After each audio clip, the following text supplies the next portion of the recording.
नमस्कार मंडळी, बाहेर खूपच जास्त थंडी पडलेली आहे आणि थंडी पडली ना पडली की आपल्याला भूक खूप जास्त प्रमाणात लागायला लागते। तर याच भुकेसाठी बनवलेला आहे मी चटपटीत भडंग। तर भडंग बनवण्यासाठी इकडे शेंगदाणे, भाजकी डाळ, मिरच्या, कढीपत्ता हे सर्व आपल्याला तेलामध्ये तळून घ्यायचं आहे। त्याचबरोबर आहोंना आवडतो भडंगमध्ये भरपूर प्रमाणात लसूण, तर लसूण इकडे मी टेचून घेतलेला आहे, तो आपल्याला खरपूस असा तळून घ्यायचा आहे।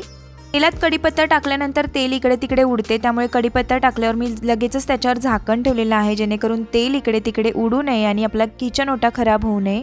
सर्व साहित्य तळून झाल्यानंतर गॅस बंद केलेला आहे आणि गरम तेलातच मी भडंग मसाला टाकलेला आहे थोडासा। त्यात आपले चाळून ठेवलेले चिरमुरे घातलेले आहेत आणि त्याचबरोबर चवीनुसार मीठ आणि साखर आपल्याला याच्यामध्ये घालायची आहे।